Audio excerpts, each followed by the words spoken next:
Vendredi 18 août 2023, mesdames et messieurs, bonjour et merci de regarder RTI 1. Vous suivez le 6h30 que nous démarrons avec la CEI, la Commission électorale indépendante qui interpelle les différents candidats aux élections à venir. Bon nombre d'entre eux sont déjà rentrés en campagne avant l'heure. L'institution qui abrite les élections a fait une mise au point. On en parle avec Sidonie Davila. La Commission électorale indépendante observe que des candidats aux élections des conseillers régionaux et des conseillers municipaux du 2 septembre 2023 s'adonnent depuis quelques jours à des activités de propagande électorale dans certaines localités et via les réseaux sociaux.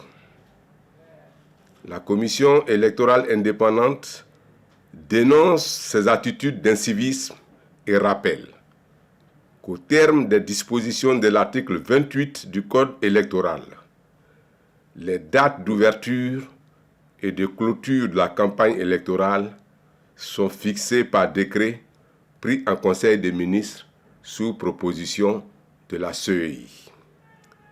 Elle rappelle aux candidats et candidates qu'au terme des dispositions des articles 31 et 32 du Code électoral, toute forme de propagande électorale en dehors de la période réglementaire est formellement interdite et passible de sanctions.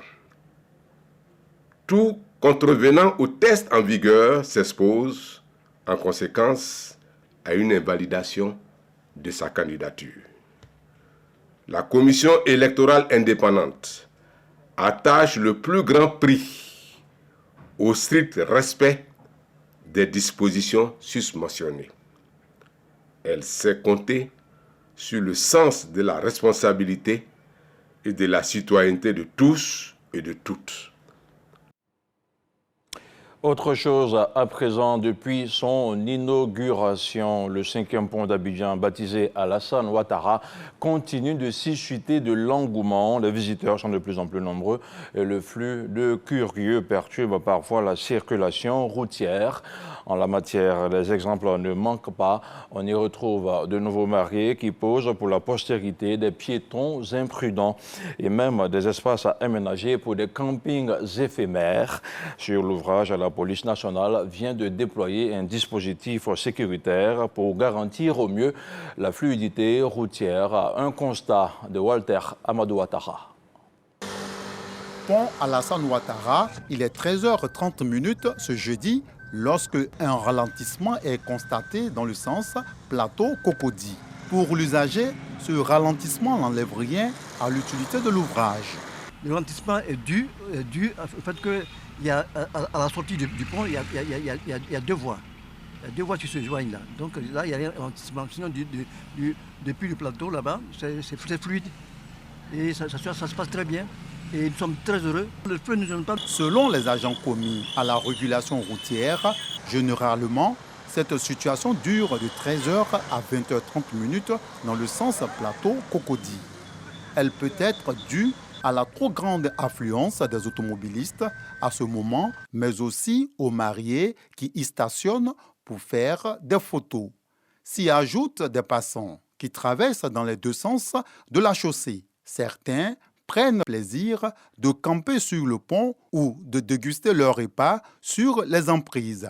Relativement à cette affluence, pour prévenir d'éventuels drames, la police nationale déploie un dispositif. Les 10 dispositifs sont composés essentiellement de personnel pour lutter contre tout type de vol, mais également de personnel pour la régulation de la circulation. Il y a du personnel déployé pour les constats rapides, pour la lutte contre les vendeurs ambulants, dans le cadre de l'assainissement des voiries. Monsieur le directeur général a instruit les personnels de police à l'effet de déployer du personnel pour la lutte contre les mendiants. Des recommandations sont faites. Il faut que la population accepte d'utiliser les passages piétons et éviter de traverser la voie qui est une voie à grande vitesse, que chacun accepte de s'autodiscipliner. Les usagers disent être rassurés par la présence des forces de l'ordre. Je passe sur le pont pour ma première fois. La présence des corps habillés, c'est tout à fait normal. Un endroit qui est nouveau, en tout cas, il faut se sentir en sécurité. La présence des policiers sont bien positionnés tranquillement pour nous surveiller. On est très contents. J'ai traversé le pont depuis le plateau. Je vais aller jusqu'à Cocody, voir comment la distance est à pied et puis savourer la beauté de ce pont. Avec la présence des policiers, la sécurité est garantie. Il était temps qu'à l'instar vraiment de tous les pays qui s'alignent sur des normes, vraiment des standards internationaux, que nous aussi, on puisse aligner vraiment nos capitales à ces rangs-là, à ces standards-là. On est fiers vraiment de recevoir nos amis ici, nos partenaires d'affaires ici, et qui disent « Waouh, on se croirait en Occident ». Ça, c'est une grande fierté. Je suis fière d'être ivoirienne. Le maintien de la discipline et de la sécurité sur le pont Alassane Ouattara est assuré par des personnels de la préfecture de police d'Abidjan, issus des districts d'Adjamé, de Cocody, du GEMI, de la police recours, de l'URC, de la BAC et des agents de constat d'accident. Sont également à la tâche des groupes de la direction des unités d'intervention CRS 1, CRS 2, BAE, et la remarquable brigade équestre. Le pont Alassane Ouattara, un pont 100% sécurisé. Dans la cité du Poro, l'enveloppe du FAFSI, le Fonds d'appui aux femmes de Côte d'Ivoire, prend de l'épaisseur. Elle va bénéficier d'une rallonge de 300 millions de francs CFA. L'annonce a été faite à Korogo à la faveur d'une cérémonie dédiée aux femmes. Une rallonge qui porte à 1 milliard de francs CFA. La dotation du FAFSI pour la seule ville de Korogo, on en parle avec Mahama Traoré. C'est la directrice de la fondation Children of Africa, Nadine Sangare, qui est venue représenter la première dame Dominique Ouattara à cette rencontre de célébration des femmes de Korogo. Cette fête, initiée par le conseiller technique du président de la République, Lassina Ouattara, a également vu la présence du ministre directeur de cabinet du président de la République, Fidel Sarasoro. En plus des dons en vivres et non-vivres offerts à ses sœurs de Korogo, la première dame décide d'augmenter l'allocation locale du Fonds d'appui aux femmes de Côte d'Ivoire, FAFSI, de 300 millions de francs CFA. Je vais m'adresser aux femmes qui ne se sont pas encore inscrites au FAFSI. Il faut aller dans les COPEC avec vos projets, vous inscrire. Si vous allez, on va vous former et puis on va vous prêter de l'argent. C'est gratuit pour toutes les femmes de Côte d'Ivoire. Je voudrais pour terminer vous encourager à être des actrices de développement et de paix et de cohésion sociale dans nos villes. Vous représentez un maillon fort du développement de la Côte d'Ivoire. Et pour cette raison, vous devez continuer à travailler pour que notre pays demeure dans la paix, dans la prospérité et la croissance. Au nom des populations de la capitale de la région du Poro, Fidel Sarasoro témoigne toute sa gratitude à l'épouse du chef de l'État. Les maires de Korogo, vous avez un modèle, c'est la première dame. Je vous demande de faire en sorte qu'elle soit fière. Elle soit fière des femmes de Korogo. Et qu'à tout moment, lorsqu'on parle des femmes et des mères de Korogo, le son qui va à Abidjan, que la première dame, Mme Dominique Ouattara, soit fière de vous. Déjà, elle est fière, parce que le taux de remboursement est de 99,92%. C'est une fierté et bravo et félicitations. Cette enveloppe supplémentaire de 300 millions de francs CFA porte à plus d'1 milliard de francs CFA l'enveloppe du FAFSI allouée à la ville de Korogo depuis le démarrage de ce programme d'autonomisation des femmes en 2012.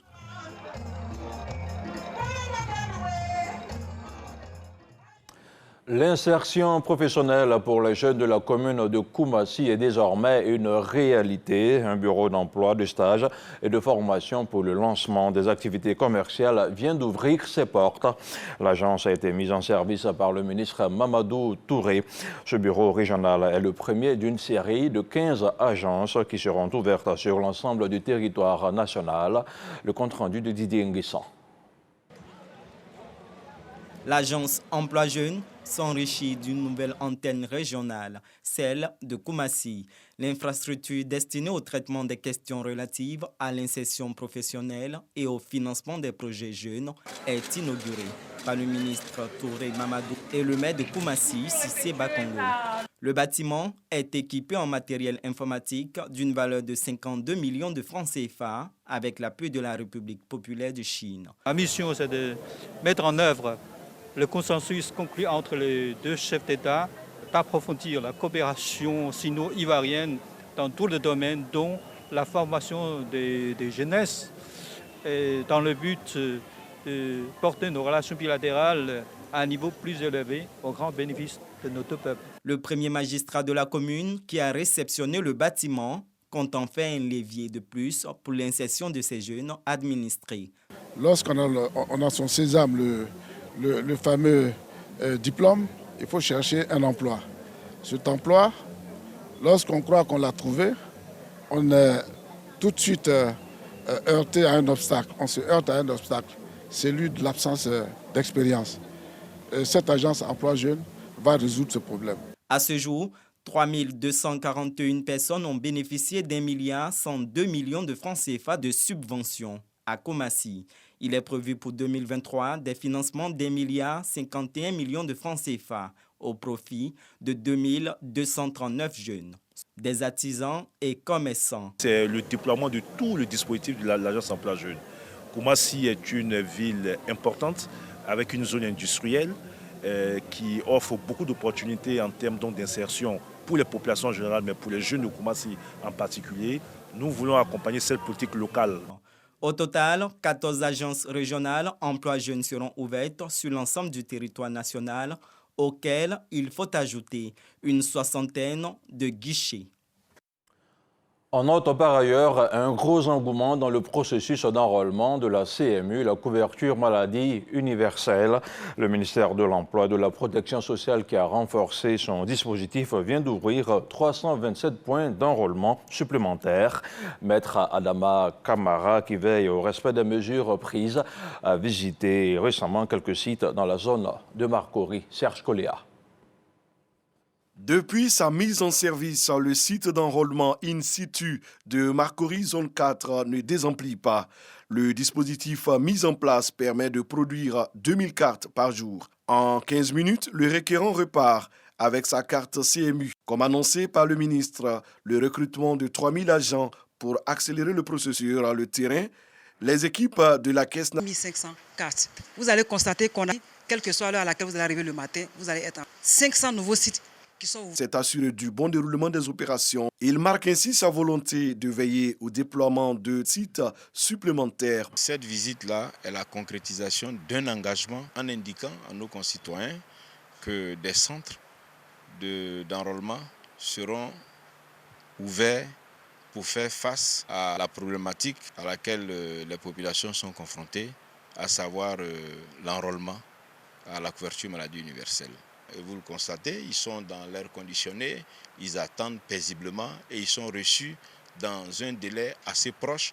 Mais la magie, ils repartent avec leur carte. Maître Adama Kamara a fait tout le circuit étape par étape et il promet la multiplication progressive des centres d'enrôlement.